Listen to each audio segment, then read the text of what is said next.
Kenapa orang yang mengalami gangguan gaib susah sekali berobat atau bahkan tidak mau sama sekali diobatin? Ini dia jawabannya.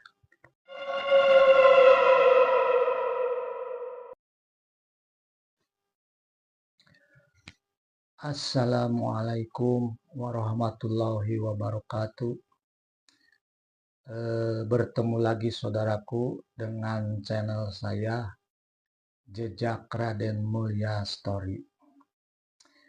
Jadi pada kesempatan ini saya akan mendoakan dulu bagi siapa aja yang lagi sakit, baik itu medis ataupun non medis.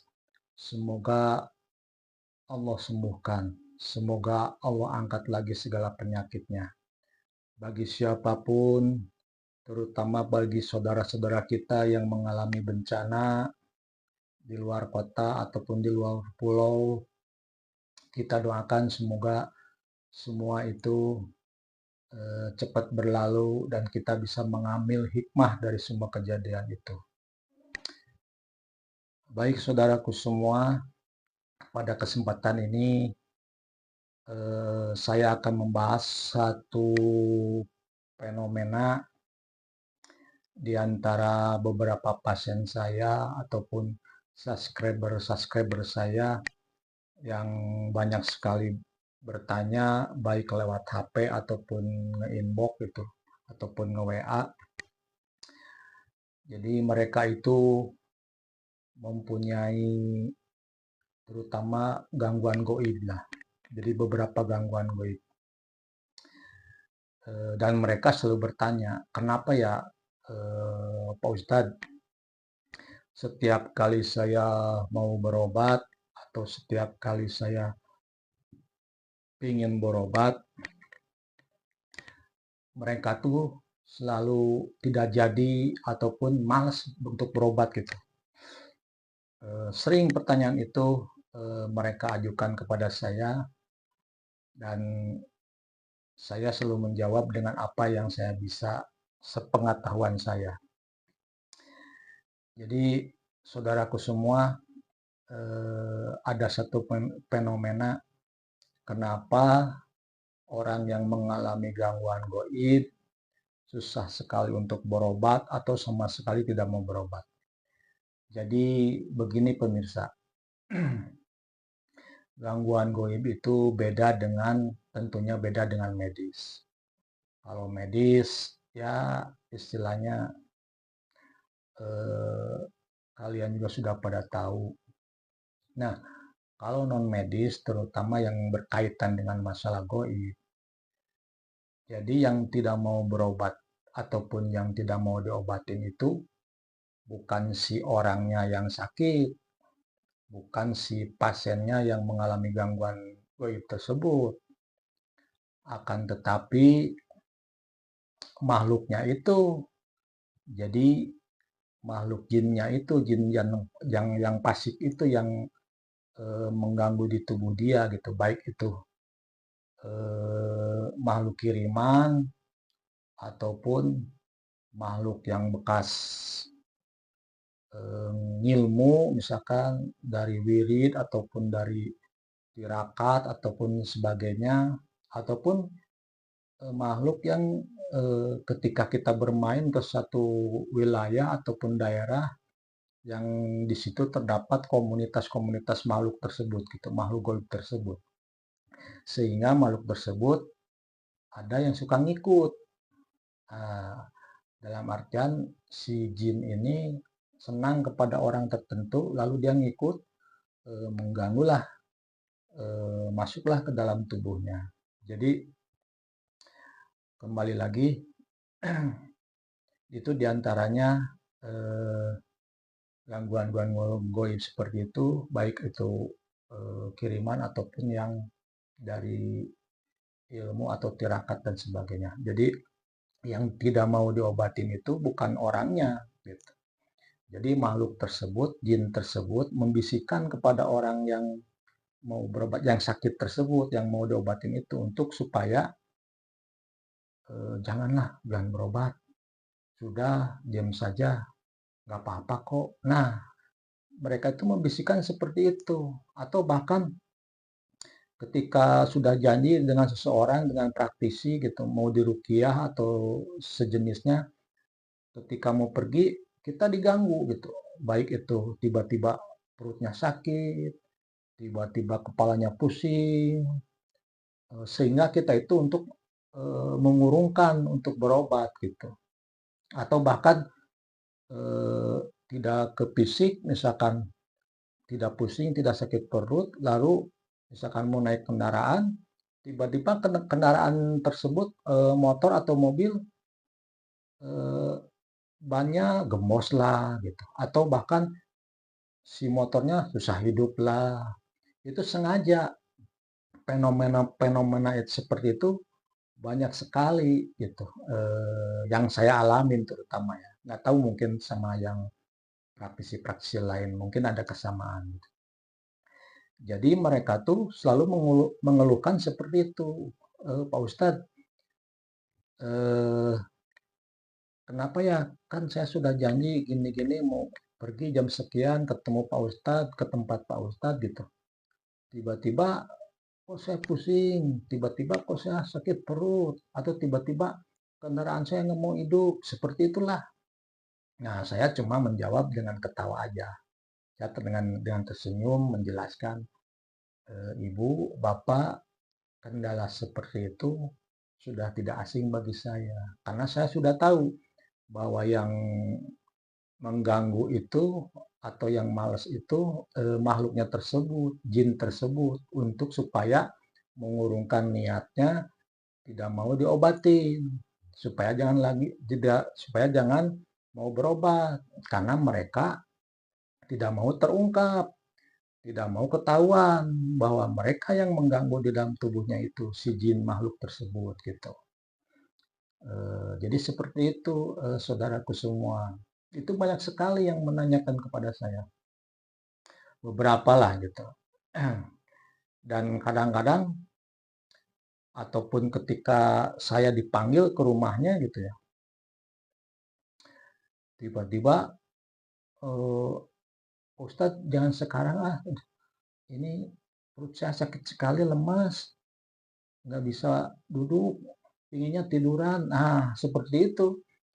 Kalau saya sih menanggapinya atau misalkan, istrinya gitu yang sakit, saya bilang ke suaminya, "Pak, itu tuh salah satu trik dari makhluk makhluk jin tersebut yang ada di tubuh si ibu untuk menggagalkan, ruqyah ini, pengobatan ini," gitu. Jadi Bapak sebagai suaminya jangan heran, ini harus dipaksakan. Kalau tidak dipaksakan, ya pertama si ibunya nggak bakal sembuh, yang kedua ya tetap aja mereka mengganggu ke dalam tubuh si pasien itu gitu, si ibu tersebut gitu.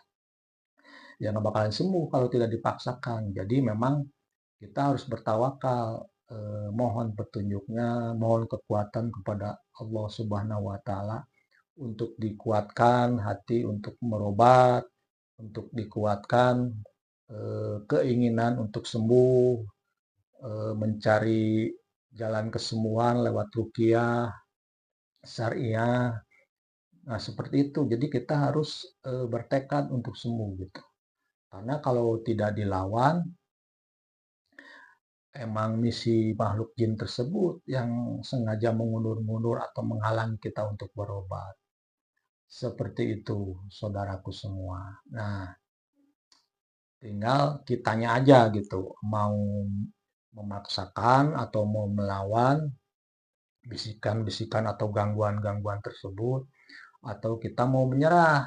Menyerah dengan artian menyerah dengan keadaan bahwa mau berobat itu jadi males, mau berobat itu tidak mau, takut takut kerasukan lah, takut sakit lah, takut lemah lah, lemas lah, dan sebagainya.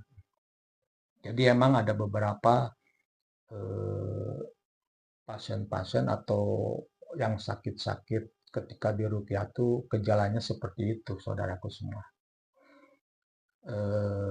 Mungkin salah satu Jawabannya seperti itu. Atau mungkin dari saudara-saudara semua ada juga yang mengalami hal seperti itu, malas berobat atau diundur-undur lah, besok aja ya, sekarang hujan atau gimana, atau nanti hari ini aja. Ketika sudah menyampai hari itu, diundur lagi, diundur lagi, seperti itu.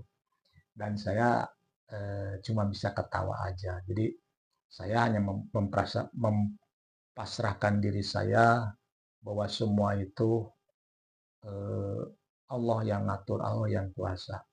Monggo tergantung pasiennya juga gitu. Dan saya juga tidak memaksakan, Bu, harus dipaksa, atau Pak, paksain aja gini-gini. Ya, saya juga tidak bisa seperti itu ya. Ya, dalam artian seolah-olah jadi saya yang pingin gitu.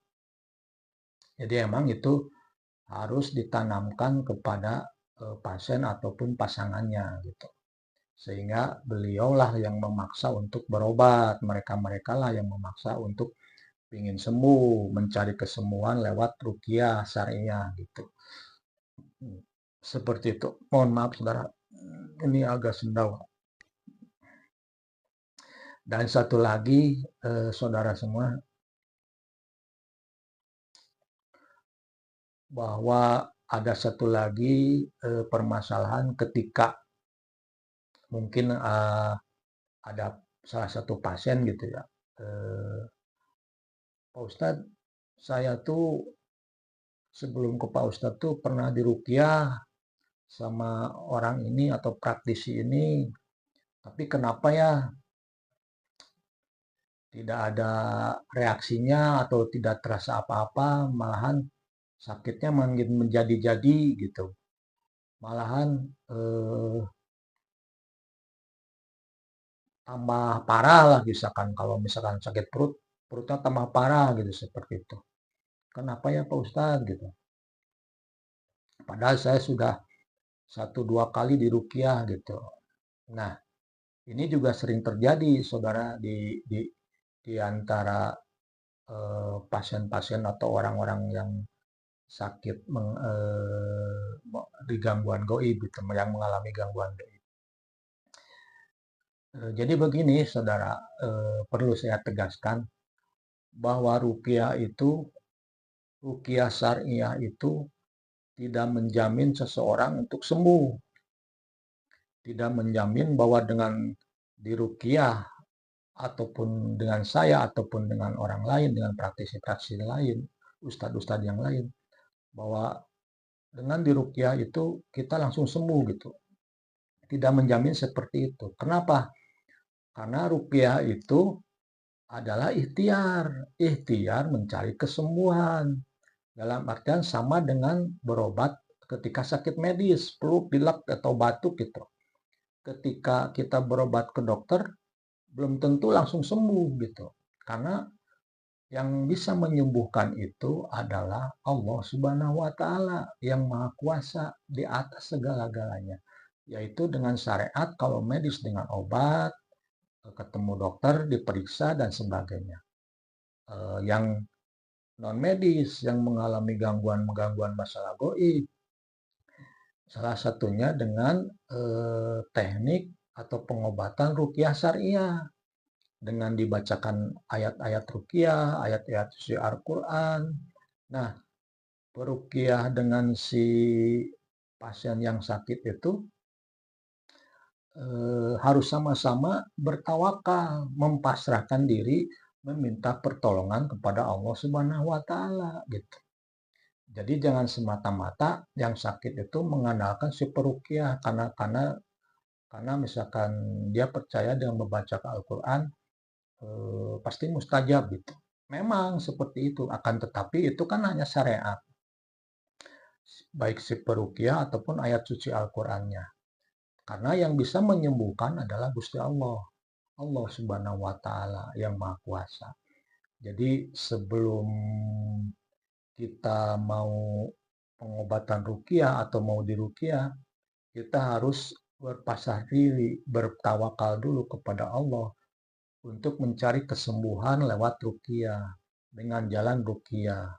Dan kita sama-sama berdoa, ya Allah, sembuhkan saya, eh, tolong saya ya Allah, karena Engkaulah yang Maha Kuasa atas jiwa raga saya. Nah, seperti itulah.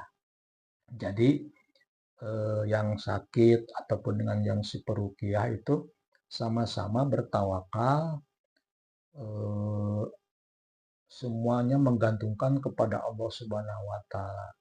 Jadi kloplah seperti itu. Nah, seperti itu saudara.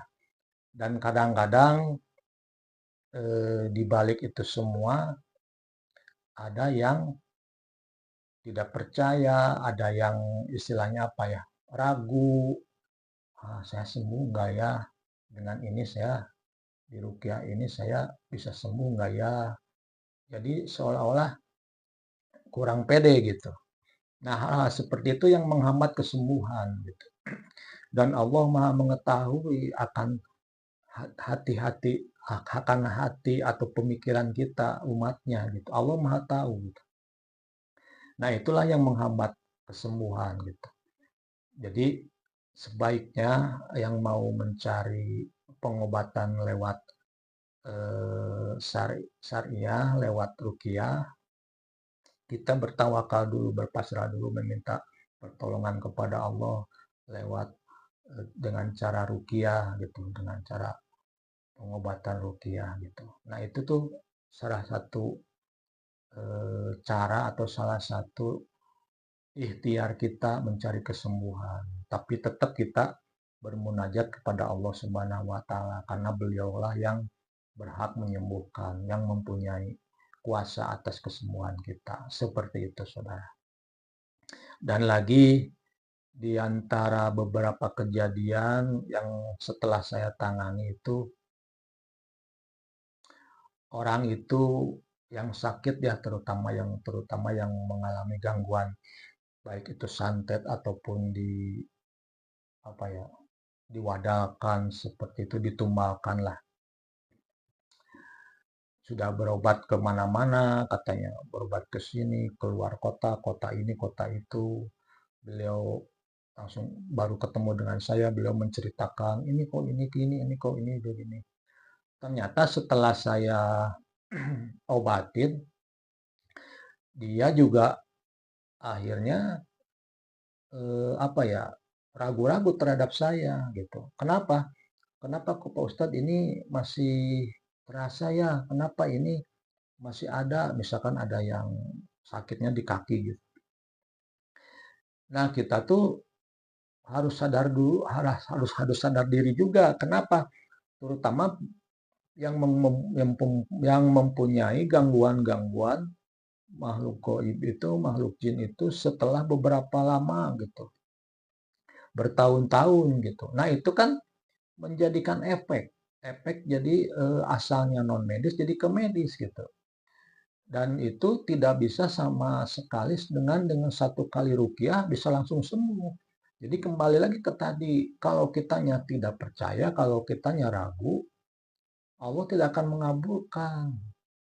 Nah, ketika diruqyah baik itu dengan setelah dibacakan doa, dikasih garam ruqyah untuk mandi dan sejenis dan sebagainya, itu kan nanti bereaksi ya. Jadi di mana itu tempat bersemayamnya jin makhluk yang mengganggu itu karena sudah lama bertahun-tahun bahkan puluhan tahun itu baru bereaksi gitu. Dan itu menimbulkan efek ke organ tubuhnya. Dan itu bisa menjadi ke medis. Jadi selain diruqyah kita juga untuk dibantu dengan medis. Contohnya dengan terapi, misalkan akupuntur, misalkan di apa ya, dipijat ke ahlinya, ataupun di terapi-terapi yang lain, misalkan supaya peredaran darahnya lancar, ataupun dengan obat-obat probiotik seperti madu, habatus soda, atau seperti itulah. Nah, seperti itu. Jadi orang tuh yang diruqyah itu kadang ada beberapa lah ya, tidak semua sih. Ada salah satu lah yang pingin instan gitu, rata-rata pingin instan. Jadi berobat pingin langsung sembuh gitu. Berobat pingin langsung sembuh.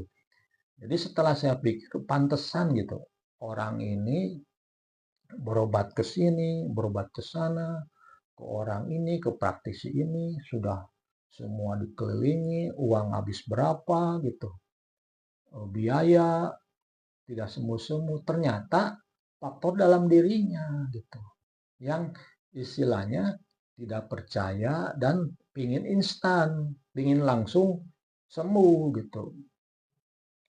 Terutama yang sudah berlama-lama bertahun-tahun, puluhan tahun, bahkan itu harus sabar. Kitanya harus sabar, bertawakal. Karena ibaratnya sebuah besi yang lama-lama disimpan itu kan akan berkarat tuh, berkarat, berkarat, berkarat. Dan ketika ingin dibersihkan lagi, kita amplas sedikit-sedikit, amplas lagi, cuci lagi, amplas lagi. Nah, lama-lama kan jadi bersih gitu. Tidak langsung sekali langsung bersih. Contohnya seperti itu. Begitupun orang yang mengalami gangguan gaib. Mereka kan si makhluk itu bersemayam di dalam tubuh. Bahkan ada makhluk yang ditugaskan untuk menyakiti, untuk biar orang yang dituju tersebut untuk sakit sehingga sampai meninggal. Itu kan istilahnya diganggu lah, dipijit-pijit lah, ditusuk-tusuk lah, bahkan ditonjok-tonjok. Itu bukan menurut saya, itu pengakuan dari makhluk jin tersebut yang pernah saya integrasi lah, saya tanya-tanya gitu.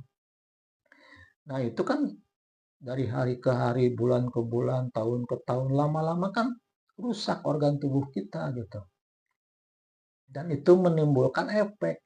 Efeknya jadi ke medis, jadi penyakit dalam gitu. Baik itu lambung, ulu hati, pinggang, ginjal, ataupun kaki, dan sebagainya. Nah, dalam hal ini ada beberapa kasus yang orang tersebut jadi tidak percaya, artinya kenapa kok masih kerasa, kok masih ada, pantesan aja saya pikir berobat kemana-mana tidak sembuh. Ternyata orangnya tersebut itu apa ya, tidak introspeksi lah gitu. Beliau itu kan sakitnya tuh udah lama, bertahun-tahun. Belum lagi kalau misalkan diobatin orang yang siriknya atau yang dolimnya itu deket, ngelihat diobatin ditimpah lagi, ngelihat diobatin pergi lagi ke dukun. Itu kan harus berkelanjutan, berkesinambungan. Jadi seperti itu saudara. Jadi dalam hal ini memang ada beberapa kasus seperti itulah di antara kita gitu, terutama yang masalah gangguan goib gitu. Sekali lagi bahwa ruqyah itu adalah salah satu cara, salah satu ikhtiar untuk mencari kesembuhan lewat ruqyah, dibacakan dengan ayat-ayat suci Al-Quran, ayat-ayat ruqyah. Nah itu tuh semua kalau kita tidak bertawakal, tidak mempasrahkan diri kepada Allah Subhanahu wa taala, sukar sekali untuk sembuh, sukar sekali untuk Allah ijabah doa-doa kita. Akan tetapi ketika kita berpasrah diri, berdoa sama-sama kepada Allah, ya Allah, saya mohon kesembuhan. Mohon maaf, orang lagi musim batuk sekarang. Ya Allah, saya minta kesembuhan, saya pingin sembuh lagi. Kita berdoalah di dalam hati gitu. Saya lewat pengobatan ruqyah ini, semoga Allah angkat lagi penyakit saya. Semoga apa yang menjadi gangguan di dalam tubuh saya, baik itu oleh makhluk ataupun dengan orang-orang yang dolim, Allah sembuhkan, Allah angkat lagi. Asalnya saya sembuh, minta sembuh lagi. Nah, seperti itu, saudara. Jadi, sama-sama berdoa. Si peruqyahnya mendoakan dengan hikmat, dengan khusyuk.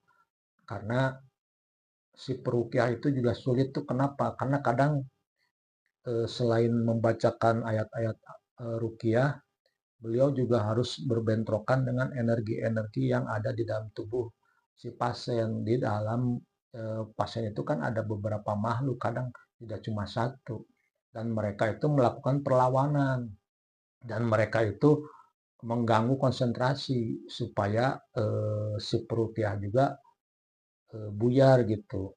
Nah, itu kan tidak semudah dengan membacakan seperti anak kecil sedang membaca sebuah ayat gitu. Beda, karena benturan energi di situ gitu. Nah, kadang juga ada salah ucap. Saya juga pernah mengalami seperti itu karena saking banyaknya makhluk di dalam tubuh si pasien gitu mengganggu benturan energi. Kadang ada bunyi-bunyi nggak karuan, tiba-tiba aja dardur di sana kemari mengganggu. Nah, itu kan trik-trik mereka, trik-trik makhluk yang tidak mau kita menyembuhkan, mengungkap mereka. Jadi seperti itu, saudaraku semua. Ada beberapa kasus di dalam ruqyah, dan itu pun semua juga kembali kepada diri kita ya. Baik itu mau ruqyah, baik itu mau ke dokter ataupun ke praktisi-praktisi lain spiritual. Kalau kitanya tidak percaya, masih ragu-ragu, kalau kita tidak berpasrah diri sama Allah, sama Tuhan, ya kita susah sekali untuk sembuh gitu. Dan bahkan nantinya malah malah apa ya, malah tambah sakit gitu. Dan satu lagi pemirsa, saudaraku semua, orang yang mendapati gangguan goib, baik itu lewat dikiriman orang yang jahil, yang syirik, baik itu makhluknya yang pengen ngikut, ataupun lewat ilmu-ilmu atau tirakat-tirakat seperti yang itu, seperti yang lainnya. Semata-mata semua itu atas izin Allah gitu.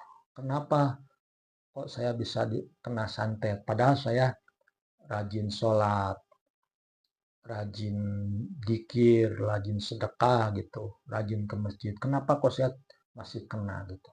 Nah, itu bukan jaminan gitu bahwa kita sering sholat tapi kok kena, bahwa kita sering sedekah tapi kok kena. Berarti ada sesuatu yang salah di dalam diri kita. Kita harus introspeksi diri, apa nih yang salah, apa dosa saya. Mungkin omongan kita tidak dijaga, mungkin kita niatnya bercanda tapi menyinggung hati orang. Kan kita tidak tahu di balik itu mereka tersinggung gitu. Atau di balik itu mereka jadi tidak suka kepada kita. Nah, itu tuh jadi bahan introspeksi buat kita. Kenapa saya kok bisa sampai kena santet? Kenapa kok saya disantet orang? Seperti itu, saudara. Jadi, kalaupun kita disantet sama orang, didolimi sama orang, kalau Allah tidak mengizinkan, kita tidak akan kena. Gitu. Mungkin salah satu cara Allah menegur kita atau menguji kita bahwa ini lewat santet itu. Jadi Allah mengizinkan, sok silakan santet masuk. Menurut Allah gitu ya. Saya izinkan kalau kalian masuk dan mengganggu orang ini misalkan. Secara kasarnya seperti itu. Allah itu untuk bisa menguji atau bahkan eh, apa ya, menghukum kita. Ingat nggak gitu sama Allah? Ingat nggak kita itu punya dosa apa? Seperti itu, saudara. Jadi kalau kita bertawakal, kalau kita selalu mendekatkan diri pada Allah dengan ikhlas, dengan ridho, menjaga lisan, menjaga hati, tentu akan dilindungi oleh Allah. Allah akan sayang kepada kita, sehingga orang yang mendolimi kita lewat sihir, lewat makhluk kiriman, Allah tidak akan mengizinkan itu terjadi. Akan tetapi ke kita kita itu terkena, berarti ada yang salah di dalam diri kita. Dan apa yang salah hanya kalian juga, hanya saudara-saudara yang tahu, terutama yang kena sakit gitu. Kenapa? Kok bisa kena gitu? Dan saya selalu eh, menganjurkan kepada yang sakit setelah diruqyah itu, coba introspeksi kenapa bisa terjadi, selain ada permasalahan lah, eh, cobalah untuk mengikhlaskan, cobalah untuk meminta ampun kepada Allah. Barangkali kita punya salah tidak terasa ataupun tidak sengaja gitu, ataupun hilaf, kita minta ampun kepada Allah. Jadi kembali lagi semuanya, apa yang terjadi dalam diri kita, baik yang sudah terjadi ataupun yang akan terjadi, Allah lah yang Maha Tahu. Jadi semuanya itu asalnya dari Allah, karena Allah, dan Allah lah yang mempunyai kuasa. Nah, seperti itu saudaraku semua. Semoga pembicaraan ataupun tayangan saya ini bisa bermanfaat bagi saudara-saudara, terutama bagi saudara-saudara semuslim saya, yang artinya yang mempunyai gangguan goib, terutama baik itu yang disantet, yang kena sihir, yang kena pelet, yang didolimi sama orang atau sama keluarga, sama tetangga. Semua ini semata-mata saya untuk mengingatkan gitu, semata-mata kasih sayang saya kepada rekan-rekan, kepada saudara-saudara, agar baik mau itu berobat lewat apa, mau ke siapa, tetap kita harus bertawakal kepada Allah, minta kesembuhan kepada Allah. Segala sesuatunya kita pasrahkan sama Allah. Insya Allah dengan begitu, Allah kan Maha Tahu, Allah Maha Mendengar, Allah Maha Melihat. Insya Allah akan Allah sembuhkan. Mungkin seperti itu saudaraku semua. Dan satu lagi, semuanya itu harus dengan sabar, dengan ikhlas, tidak ujug-ujug. Yang parah itu tidak ujug-ujug sekali langsung sembuh gitu. Tidak sekali instan langsung beres gitu. Jadi bersihkan dulu hati kita, bersihkan dulu pikiran kita, jangan berprasangka yang bukan-bukan gitu. Nah, itulah yang bisa menyebabkan susah sembuh ataupun susah diobati. Ya, begitulah saudaraku semua, itulah fenomena-fenomena yang terjadi di sekitar kita. Baik saudaraku semua, mungkin cukup sekian dari saya. Kalaupun ada salah-salah kata ataupun salah-salah pengucapan agak belibet ataupun tadi ada batuk juga, saya mohon maaf sebesar-besarnya. Bukan semata-mata saya mau nyinggung seseorang, bukan saya semata-mata mau menggurui seseorang, tidak sama sekali. Kita hanya bersiar lah, bersharing lah, berbagi pengalaman agar mungkin bisa bermanfaat buat saudara-saudara sekalian. Sekali lagi saya mohon maaf apabila saya ada kekurangan dan kesalahan dalam pengucapan. Saya tidak bermaksud menyinggung seseorang. Saya tidak bermaksud untuk menggurui siapapun. Mohon maaf atas segala kekurangannya, dan apabila ada yang bertanya ataupun ada yang masih mengganjal, silakan di komen ataupun lewat WhatsApp, silakan hubungi saya. Insya Allah saya akan membantu menjelaskan dengan yang saya bisa, yang saya mampu, karena saya juga masih belajar, sama-sama belajar, karena manusia tidak ada yang sempurna, kesempurnaan itu hanya milik Allah. Baik saudaraku semua, mohon dukungannya apabila video saya ini bermanfaat. di-subscribe aja dengan sedekah, niatnya sedekah, karena di-subscribe itu kan karena gratis, tapi diniatkan untuk sedekah karena itu akan kembali lagi menjadi suatu kebaikan buat saudaraku semua. Baik, cukup sekian dan terima kasih. Assalamualaikum warahmatullahi wabarakatuh.